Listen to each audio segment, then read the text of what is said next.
நாடாளுமன்ற தேர்தலுக்காக முதலமைச்சர் ஸ்டாலின் தொடங்கும் முதல் பிரச்சார பொதுக்கூட்டம் திருச்சி மாவட்டம் சிறுகனூரில் நடைபெறுகிறது. பொதுக்கூட்டத்திற்கான ஏற்பாடுகள் அனைத்தும் தயார் நிலையில் இருக்கின்றன. இதுபற்றி விரிவான தகவலை தர காத்திருக்கிறார் செய்தியாளர் இஸ்லாம். முதலமைச்சர் ஸ்டாலின் தன்னுடைய முதல் பிரச்சாரத்தை இன்று தொடங்குகிறார். அதற்கான ஏற்பாடுகள் எந்த அளவுக்கு நடந்து முடிந்திருக்கிறது? எத்தனை பேர் அமரும் வகையில் பொதுக்கூட்டம் ஏற்பாடுகள் நடைபெற்றுக் கொண்டிருக்கிறது? விவரங்கள். நாடாளுமன்ற தேர்தலுக்கான பிரச்சாரத்தை முதலமைச்சர் ஸ்டாலின் திருச்சியிலிருந்து தொடங்குகிறார். அந்த பிரச்சார பொதுக்கூட்டமானது இன்று மாலை திருச்சி மாவட்டம் சிறுகனூரில் நடைபெறுது.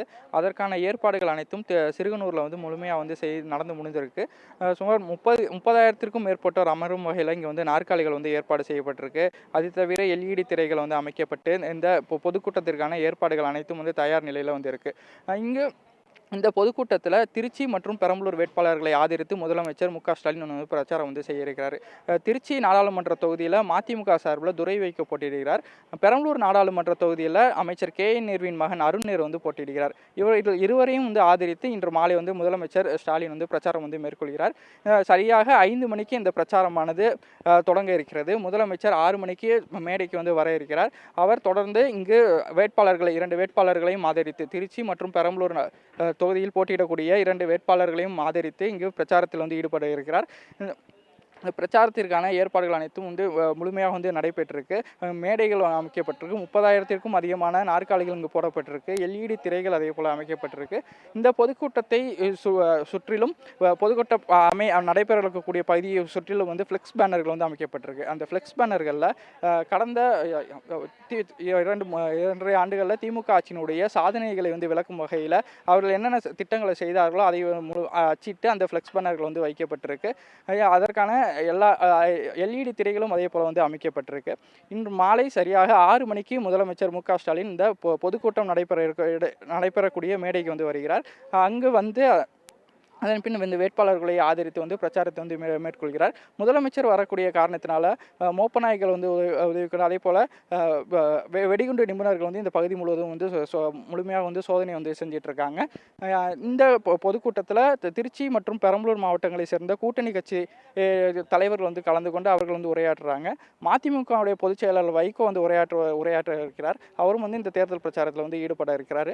இந்த திருச்சியை பொறுத்தவரை அரசியல் கட்சிகள் அனைத்தும் திருப்புமுனை சொல்லுவாங்க. தேர்தலுக்கு முன்பாக இந்த திருச்சியில் ஒரு கூட்டம், ஒரு மாநாடு உள்ளிட்ட அமைத்தால் அது ஒரு திருப்புமுனையாக இருக்கும் என்று சொல்லுவாங்க. அது எப்பொழுதுமே திமுக பொருந்தி போகக்கூடியதாக இருக்கு. குறிப்பாக திமுக தேர்தலில் போட்டியிடலாமா என முடிவெடுக்கக்கூடிய ஒரு மாவட்டமாக திருச்சி மாவட்டம் அமைஞ்சிருக்கு. இங்கு நடந்த மாநாட்டில் தான் திமுக தேர்தலில் போட்டியிடலாமா என ஒரு வாக்கெடுப்பு நடத்தி அவர்கள் தேர்தல் களத்திற்கு திமுக வந்தாங்க.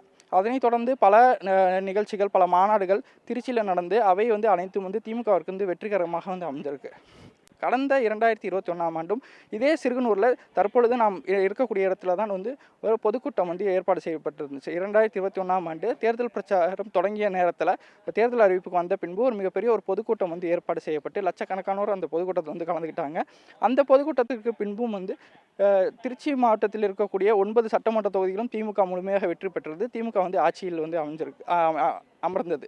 இந்த நிலையில தான் தற்பொழுது நாடாளுமன்ற தேர்தல் இதுக்கான பிரச்சாரத்தையும் திருச்சியிலிருந்து தொடங்கலாம், ஒரு வெற்றிக்கான ஒரு வழியாக இருக்கும் என்கிற ஒரு நம்பிக்கையில் திருச்சியிலிருந்து இந்த பொதுக்கூட்டமானது தொடங்கப்பட்டது.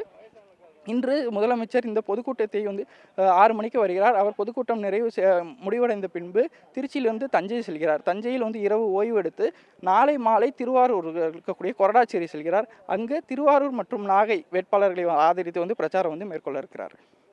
உங்களுடைய விரிவான தகவல்களுக்கு நன்றி. உடனுக்குடன் செய்திகளை தெரிந்து கொள்ள சன் நியூஸ் பெல் ஐகானை கிளிக் பண்ணுங்க.